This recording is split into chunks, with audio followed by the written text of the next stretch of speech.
এমন পরিস্থিতিতে পশ্চিমবঙ্গে রক্ত সংকট চলছে, সেই আবহে West Bengal voluntary blood donors forum এই মুহূর্তে কী ভূমিকা পালন করছে?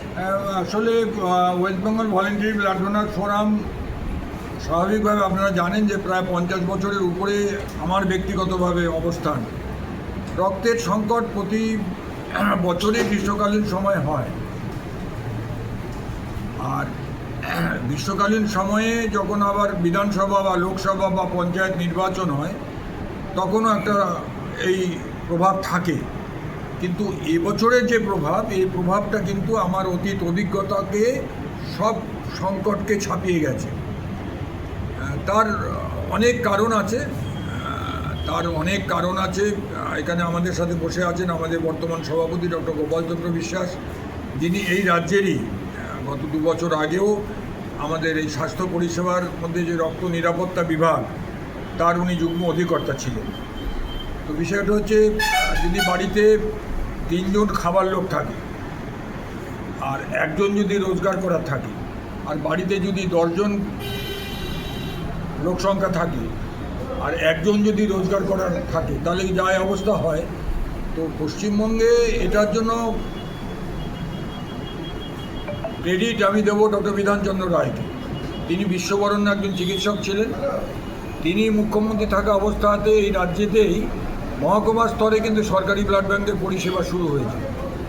তারপরে বিগত বামফ্রন্ট সরকারের সময় সরকারি ব্লাড ব্যাঙ্কের যে মূল্যায়ন এবং জাতীয় এইডস নিয়ন্ত্রণ পর্ষদ অনেক বেশি অর্থ কেন্দ্র থেকে আসলো, এটা আমরা জানতাম। আর আমি ব্যক্তিগতভাবে ওয়েস্টবেঙ্গল ভলেন্টারি ব্লাড ডোনার ফোরামের প্রতিনিধি হয়ে জাতীয় রক্ত সঞ্চালন পর্ষদ, সেই পর্ষদের সদস্য ছিলাম, এবং সেটারও কিন্তু যোগ্যতা মাপকাঠি ছিল West Bengal voluntary blood donor forum. তার অনেক পরে আমি আইএসবিটিআইয়ের মহাসচিব হই। তো সেই সময় থেকে কেন্দ্রীয় সরকার থেকে অর্থ আসা শুরু হলো রক্ত পরিষেবাতে। 1997 সালের আগে নিজের রাজ্য সরকারকে কিন্তু এই রক্ত পরিষেবার অর্থ যোগান করতে হতো। তো আমাদের রাজ্যে বর্তমানে এত বেসরকারি ব্যবসায়ী ব্লাড ব্যাংকের লাইসেন্স বর্তমানে রাজ্য সরকার দিয়েছে। রাজ্য সরকার একা দিতে পারে না, যারা রক্ত নিয়ে ব্যবসা করবে তারা বেসরকারি উদ্যোগ, যেটা আমাদের সভাপতি আজকে বিশ্ব স্বাস্থ্য দিবসে তার বক্তব্যের মধ্যে বলেছেন, যে স্বাস্থ্য পরিষেবাটা যদি স্বাস্থ্য ক্রয় কেন্দ্র হয়ে যায়, তাহলে রক্ত পরিষেবাটা, মানুষ তো রক্ত দান করে। এবং এই যে আমার পাশে বসে আছে অনুপ ঘোষ, রক্তের বন্ধনে অনুষ্ঠান 2000 সাল থেকে 2012 সালের মার্চ মাস পর্যন্ত 52টা রবিবার 12 বছর ধরে এই রক্তের বন্ধনে আকাশবাণী কলকাতা কেন্দ্র থেকে এই অনুষ্ঠান সম্প্রচারিত হয়েছে।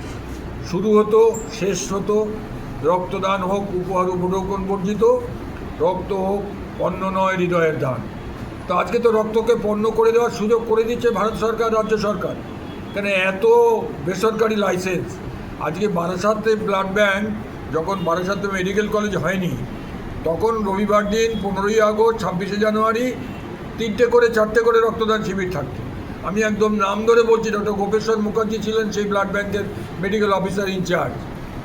আর আজকে বারাসাত হাসপাতালে, এটা জেলা হাসপাতাল এবং বারাসাত হাসপাতালটা হচ্ছে মেডিকেল কলেজ, তার শিবিরের সংখ্যা সরকার, রাজ্য সরকারের নির্দেশে এখানকার MSVP medical superintendent of medical college নির্দেশ দিয়েছেন আমাদের বারাসাত ব্লাড ব্যাঙ্কের ইনচার্জকে, ছুটির দিনে 2টোর বেশি শিবির করা যাবে না, তাদের ডাক্তারের অভাব, কর্মীর অভাব।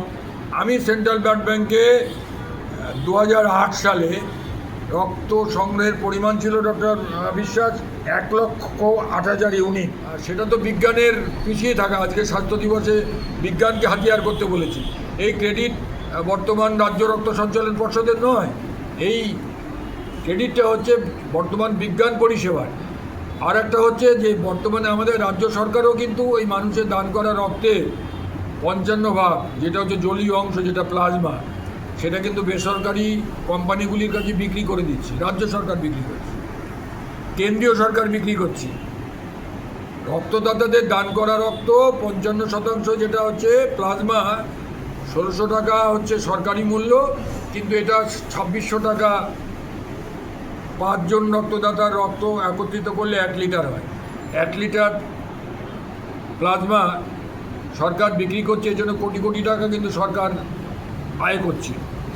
অথচ দেখুন এই যে রক্তের সংকট, আমি অন্ততকে কয়েক বছর ধরে দেখছি যে জাতীয় রক্তদান দিবস, বিশ্ব রক্তদান দিবস, এগুলিতে জাতীয় রক্ত সঞ্চালন পর্ষদের আর্থিক আনুকূল্যে রাজ্য রক্ত সঞ্চালন পর্ষদ সংবাদপত্র মাধ্যমগুলি টেলিভিশনে বিজ্ঞাপন দিত। এখন পঞ্জিকার বিজ্ঞাপন আছে, তালমিস্ত্রির বিজ্ঞাপন আছে, কিন্তু রক্তদান করার কোনো রকম বিজ্ঞানভিত্তিক বার্তা কিন্তু ভারত সরকার আর রাজ্য সরকারের নেই। আমি বাকি কথাটা, আপনারা সবাই জানেন যে আজকে 7ই এপ্রিল বিশ্ব স্বাস্থ্য দিবস। এটা তাৎপর্য সহকারে আমরা বিভিন্ন সংগঠন এবং এনজিও যারা আছে, বিশেষ করে আজকে West Bengal voluntary blood donors forum এই বিশ্ব স্বাস্থ্য দিবসকে সামনে রেখে একটা আলোচনা সভা এবং আগামী দিনে যে চলমান যে রক্ত সংকট পশ্চিমবঙ্গে চলছে এবং তার জন্য যে সাধারণ মানুষ যে রক্তের চাহিদা যেমন রক্তে পাচ্ছে না, মুমূর্ষু রোগী রক্তের অভাবে তাদের হয়রানি হতে হচ্ছে এবং কেউ কেউ মারাও যাচ্ছে রক্তের অভাবে। আগামী 1 মাস ধরে যাতে আরও বেশি রক্তদান কর্মসূচি এবং ক্যাম্প অর্গানাইজ করা যায়, সেই জন্য তাদের সদস্য এবং যারা ভলান্টিয়ার আছে, ক্যাম্প অর্গানাইজার আছে, তাদের সঙ্গে আলোচনায় বসেছিল এবং আগামী দিনে এই দায়িত্ব একজন দায়িত্ব সচেতন সংগঠন হিসাবে Paschimbanga voluntary blood donors forum সে পালন করবে, যাতে সাধারণ মানুষ রক্তের পরিষেবা থেকে বঞ্চিত না হয়। স্বেচ্ছায় রক্তদান আন্দোলনে স্যার সরকারি যে ব্যর্থতাটা সেটা সম্পর্কে সঠিকভাবেই আমরা বুঝতে পারছি যে এই প্রত্যেক বছর এই সময়টা একটা রক্ত সংকট চলে। এটা সরকার এটা জানেন যে এই সময়কালীন সময়ে স্বাভাবিকভাবেই একটা নিয়মের জন্য রক্তের একটা সংকট তৈরি হয়। তার সঙ্গে এবার যুক্ত হয়েছে যে নির্বাচনী আবহ, ফলে এই নির্বাচনী আবহতে কোনো সংগঠন এবং যারা নির্বাচনে অংশগ্রহণকারী রাজনৈতিক দল বা তাদের শাখা সংগঠন তারা কেউ এগিয়ে আসছে না। আমরা দেখছি ভলান্টারি ব্লাড ডোনার্স ফোরামের পক্ষ থেকে একটি এফএম একটি অনুষ্ঠান করা হতো রক্তের বন্ধনে, তার ফলে কিছু প্রচার হতো। এই মুহূর্তে এসে যে রক্ত সংকট, সেক্ষেত্রে মনে হচ্ছে কি এই জাতীয় আবার কোনো প্রচারের খুব প্রয়োজন পড়েছে? প্রচারের প্রয়োজন তো সবসময়ই আছে। একটা কথা যেটা অপূর্ব ঘোষ বললেন যে সরকারের উদাসীনতার ফলে বিভিন্ন জায়গায় এরকম ঘাটতি দেখা দিচ্ছে, আমি কিন্তু বলবো উদাসীন নয়, এটা খুব সচেতনভাবেই করা হচ্ছে, যাতে করে এই রক্তের যে স্বেচ্ছাসেবক যে দৃষ্টিভঙ্গিটা, সেই দৃষ্টিভঙ্গিটা ধ্বংস হয়ে যায় এবং তাদের সুবিধা হয় সেই সরু গলি দিয়ে ব্যবসায়ী রক্ত প্রতিষ্ঠানকে বা প্রাইভেট ব্লাড ব্যাঙ্কে এখানে যারা নিয়ে আসতে পারেন। কারণ তফাৎটা দেখুন, আমরা যখন 2001 সালে যখন শুরু করি রক্তের বন্ধনে রেডিও অনুষ্ঠান, প্রথম বছরটা আমরা আমাদের পকেটের পয়সা দিয়ে খুব কষ্ট করে চালিয়েছি, কিন্তু আমাদের সঙ্গে পাশে ছিলেন তৎকালীন পশ্চিমবঙ্গ রাজ্য রক্ত এইডস নিয়ন্ত্রণ ও প্রতিরোধ সংস্থা,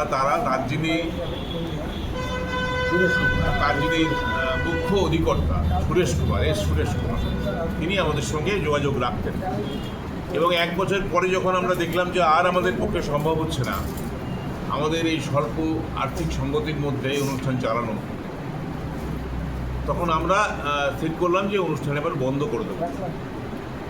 কিন্তু সুরেশ কুমার রক্ত নিয়ন্ত্রণ পর্ষদের অধিকর্তা, যিনি আর কি West Bengal state AIDS prevention and control সোসাইটির যিনি ডিরেক্টর, এই সুরেশ কুমার, তিনি বললেন যে আজ থেকে এই দায়িত্ব আমরা নিলাম, অর্থাৎ আপনাদের আর কোনো পয়সা খরচা করতে হবে না, এই আকাশবাণীকে এবং এদের যাবতীয় খরচাটা আমরা দেব, আপনারা শুধু অনুষ্ঠানটা করুন।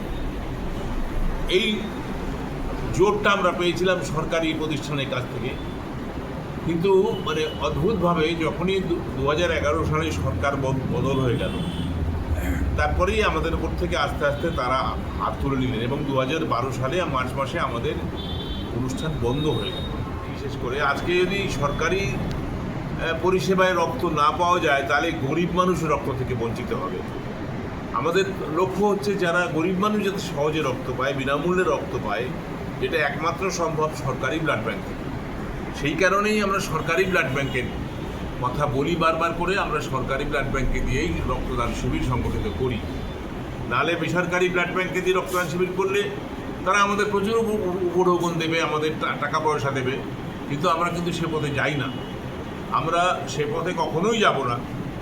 আমরা সবসময় চাই যাতে গরিব মানুষ রক্ত পায়, সরকারি রক্ত পরিষেবাটা বেঁচে থাক এবং আরও শক্তিশালী হোক। সেই কারণেই আমাদের বারবার এই কথাগুলো বলা। আমাদের কোনো সরকারের দালালি করা আমাদের উদ্দেশ্য নয়। আমাদের উদ্দেশ্য সরকারি ব্লাড ব্যাংকের যে মহত্ব সেইটাকে মানুষের কাছে পৌঁছে দেওয়া, যাতে গরিব মানুষেরা খুব সহজে রক্ত পায়। ধন্যবাদ। স্যার, বিগত দিনে West Bengal voluntary blood donors ফোরামের যে পথ চলা ছিল সেইটা বেশি কঠিন ছিল, না এই মুহূর্তে দাঁড়িয়ে রক্ত সঞ্চালন নিয়ে যে আপনাদের আন্দোলন, রক্তদান নিয়ে যে আপনাদের আন্দোলন, সেটা বেশি কঠিন বলে মনে হচ্ছে? বর্তমানে যে পরিস্থিতিতে আমরা চলেছি সেটা তো অবশ্যই অতীতের থেকে অনেক কঠিন, বন্ধুর পথ।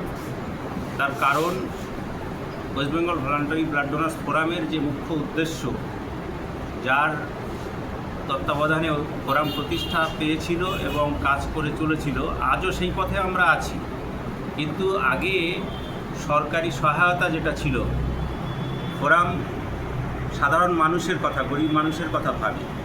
সেই গরিব মানুষ কোথায় চিকিৎসা পায়? সরকারি হাসপাতালে। সরকারি ব্লাড ব্যাংক থেকে তারা বিনা পয়সায় রক্ত পেতে পারে সরকারি হাসপাতালে চিকিৎসা চলার জন্য। কিন্তু বর্তমানে যেটা আমরা লক্ষ্য করছি, প্রাইভেট ব্লাড ব্যাংকের সংখ্যা বাড়ছে। তারা অর্থের ঝুলি নিয়ে বিভিন্ন ক্লাব সংগঠন বিভিন্ন জায়গায় তারা অবতীর্ণ হচ্ছে, টাকার লোভ দেখিয়ে ক্যাম্পগুলো করছে। আর সরকারি পরিকাঠামো, আজকের দিনে বিশেষ করে যে বিশ্ব স্বাস্থ্য দিবস 7ই এপ্রিল, এবারের যে থিম যেটা আছে আপনারা লক্ষ্য করলে দেখবেন, together for health, stand with science. তাহলে টুগেদার ফর হেলথ, সেখানে কারা অংশগ্রহণ করবে? সাধারণ মানুষ হিসেবে ইন্ডিভিজুয়ালি কেউ যদি চেষ্টা করে অল্প কিছু জায়গায় মানুষের সচেতন করতে পারে, আর কোনো সংস্থা হলে আর একটু বৃহত্তর সংস্থা হতে পারে। কিন্তু যখন সরকার এই বিষয়ে গুরুত্ব দেবে, তখন বিষয়টা অনেক পাবলিক হেলথের বিষয়টা গুরুত্ব পাবে। West Bengal voluntary blood donors forum public হেলথের কথা ভেবেই সরকারি ব্লাড ব্যাংকের রক্তদান শিবির আজও করে চলেছে। সূচনা থেকে শ্রী অপূর্ব ঘোষ ফোরাম প্রতিষ্ঠা করেছিলেন এবং আমরা সেই পথে আজও আছি। কিন্তু আগের সরকারি যেসব সহায়তা আমরা পেতাম, বিভিন্ন প্রজেক্টগুলো, সে এইডস কন্ট্রোলের হোক বা যে রেডিও প্রোগ্রাম যেসব কথা উনি বলেছেন, সেগুলো আমরা সব করতে পেরেছিলাম। কিন্তু বর্তমানে দেখা যাচ্ছে যে সরকারি ব্লাড ব্যাংকের মাধ্যমে রক্তদান শিবির করতে হয়, সেখানেও লিমিটেশন। বারাসাত সরকারি যে এই ব্লাড সেন্টার, তাদের ওপরে মানে আরোপ করা হয়েছে যে 3টে রক্তদান শিবির করতে পারবে না, 2টো। তাহলে 2টো যদি কোনো করে, তাহলে 3 নম্বর শিবিরটা কারা করবে? যারা বিশেষ করে আগস্ট মাসে বা জানুয়ারি মাসে যখন রক্তদান শিবিরের সংখ্যা বাড়ে, সেই সময় তাহলে 3 নম্বর শিবির কারা করবে? তাহলে নিশ্চয়ই প্রাইভেট ব্লাড ব্যাংককে পরোক্ষে মদত দেওয়া হচ্ছে, লাইসেন্স দেওয়া হচ্ছে। সেই জায়গায় দাঁড়িয়ে আপনারা নিশ্চয়ই বুঝতে পারছেন, আমরা চাইলেও আমরা করতে পারবো না। যদি সমাজকে ভালো কিছু করতে হয়, সরকারি পলিসি, সরকারি নীতি, এগুলো বিশেষ গুরুত্বপূর্ণ। সেই জায়গা আমাদের এখন সেইভাবে নেই। উপরন্তু আমি এটাও যোগ করব যে সরকারি রক্তদান শিবির সরকারি ব্লাড ব্যাংকে করার পরে যে 100 টাকা করে বরাদ্দ আছে, সেই পয়সা পেতেও আমাদের অনেক সময় লেগে যাচ্ছে। আমরা অর্গানাইজারদের টাইম মতো দিতে পারছি না। আমরা দাবি দেওয়া জানাচ্ছি, স্বাস্থ্য দপ্তর, স্বাস্থ্য ভবন থেকে সেগুলো ছাড়ছে না বলছে। দেখা যাচ্ছে কোনো ক্ষেত্রে একটু সময় মতো গেলেও আবার কোনো ব্লাড সেন্টার তারা অনেক দেরি করে দিচ্ছে।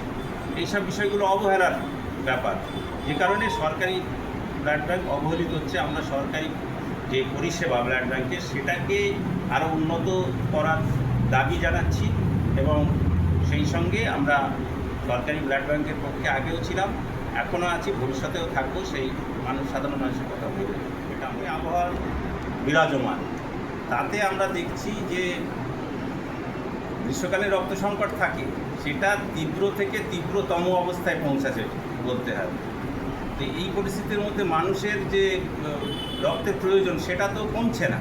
সবাই তো মানে নির্বাচনের প্রচারে অংশগ্রহণ করছে, তাদের মানুষের যে দুরবস্থা, মুমূর্ষ রোগীদের পরিবারের লোকজন ব্লাড ব্যাংকে, থ্যালাসেমিয়া তো আছেই, থ্যালাসেমিয়া টোটাল যে রক্তের প্রয়োজন আর তার 20%, কিন্তু ক্যান্সার আক্রান্ত রোগী আছে, তাদেরও রক্তের প্রয়োজন হয়। অ্যাক্সিডেন্টের রোগী গর্ভবতীদের প্রয়োজন হয়, প্রসূতি মায়েদের রক্তের প্রয়োজন হয়, এই যে 80% রক্তের তো প্রয়োজন আছে, সেগুলো যোগান কোথা থেকে হবে? সেই জায়গায় দাঁড়িয়ে আমরা যেহেতু সারা বছর কাজ করি, আমাদের একটা দায়বদ্ধতা রয়েছে। আমাদের বিভিন্ন জেলায় যেসব নেতৃত্ব যারা কাজ করছে তাদের কাছেও আমরা আবেদন রাখছি, আপনারাও নামুন, প্রচার করুন, মানুষকে বোঝান। অন্তত যদি 10 জন করে নিয়ে গিয়েও সরকারি ব্লাড ব্যাংকে নিয়ে গিয়ে রক্তদান করাতে পারেন, 10 জন রক্তদান করলে বর্তমান যে বিজ্ঞানের সাহায্যে সেটা তো 30 জন উপকৃত হবে। এইভাবে যদি আমরা সবাই যেখানেই থাকি না কেন উদ্যোগ নিয়ে এগোই, তাহলে অন্তত কিছুটা হলেও মানে এটা মোকাবিলা করতে পারি। সেই আবেদনই আমরা রাখছি এবং এই আবেদন সবার কাছে পৌঁছানোর জন্য আমাদের এই অনুষ্ঠানের আয়োজন। এবং কেন্দ্রীয় সরকারের আর্থিক বাজেট কিন্তু আগে থেকে অনেক বৃদ্ধি পেয়েছে, টাকার কোনো অভাব আছে কথা বলছি না, দৃষ্টিভঙ্গির অভাব আছে। রক্তদাতা মায়ের পেট থেকে পড়ে রক্তদাতা হয় না, রক্তদাতাকে শিক্ষিত করতে হয় রক্তবিজ্ঞানে, যেটা এবছরের 7ই এপ্রিলে বিশ্ব স্বাস্থ্য দিবসের স্লোগান, যে সকলে ঐক্যবদ্ধভাবে বিজ্ঞানকে হাতিয়ার করি। তো তেমনি রক্ত দিলে কোনো ক্ষতি হয় না, এই বিজ্ঞানটা পৌঁছাবার জন্য কোনো উদ্যোগ যদি সরকার গ্রহণ না করে। রাজ্যে কলেজ বিশ্ববিদ্যালয়গুলিতে ছাত্র সংসদ তৈরি হয়, এই ছাত্র সংসদ তারা বছরে 1-2 করে রক্তদান শিবির করত। পশ্চিমবঙ্গে এরকম ছাত্র সংসদের সংখ্যা হচ্ছে 2000। তাহলে বিগত 10 বছর ধরে রাজ্যে নাকি ছাত্র সংসদের নির্বাচন হয় না। তাহলে ছাত্র সংসদ না থাকার ফলে তাহলে ওই ছাত্র আন্দোলনের যে একটা দলগত যে আমরা সংখ্যা, সেই রক্তদান শিবির আমরা হারাচ্ছি। আর রক্তদান শিবিরের হাতে করি হয় এই কলেজ বিশ্ববিদ্যালয়তে। সে কলেজ বিশ্ববিদ্যালয়ে কোনো একটা রাজনৈতিক দলের অ্যাফিলিয়েটেড ইউনিট হয় ছাত্র সংসদ, তারা এই কাজটা করে।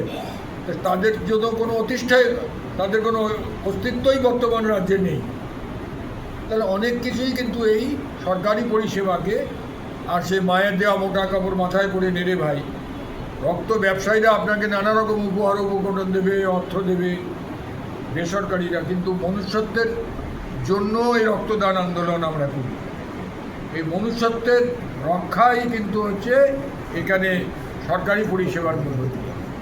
সরকারি পরিষেবাকে সরকারি ক্রয় কেন্দ্র করে দেওয়ার যে গভীর চক্রান্ত চলছে, এটাকে ব্যর্থ করতে হবে, এর জন্য রাস্তায় নামতে হবে, এবং এই সংকট কিন্তু জুন মাস পর্যন্ত চলবে। আচ্ছা, এক্ষেত্রে কি বলা যেতে পারে যে রাজ্য সরকারের অকর্মণ্যতা?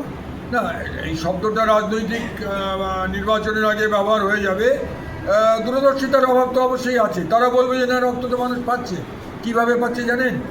একটা থ্যালাসেমিয়ার মা, তার সন্তানের 4 হিমোগ্লোবিন, সে রক্তের জন্য যেখানে রক্ত নেওয়া হয়, যেমন আমি নাম ধরে বলছি বারাসত হাসপাতাল, আমি নাম ধরে বলছি সেন্ট্রাল ব্লাড ব্যাংক, আমি নাম ধরে বলছি মেডিকেল কলেজ, আমি নাম ধরে বলছি NRS মেডিকেল কলেজ। এখন থ্যালাসেমিয়ার মা বাবাদেরকে বলতে হচ্ছে ব্লাড ব্যাংকে, আপনি রক্তদাতা নিয়ে আসুন, তাহলে আপনার ছেলেকে আমরা মেয়েকে রক্ত দিতে পারবো। কিন্তু থ্যালাসেমিয়া আক্রান্ত পরিবারের মানুষের মা বাবাকে যদি এখন রক্তদাতা ধরে আনতে হয়, তাহলে এখন রক্তদাতা সঙ্গে করে আনলে পরে রাজ্য সরকারের যারা দায়িত্বে আছেন তারা কিন্তু এই নীতিটা চালু করেছেন। আমরা এই নীতিরও বিরোধিতা করছি। এটা একটা সাময়িক হতে পারে, কিন্তু এটা চিরকাল চলতে পারে না।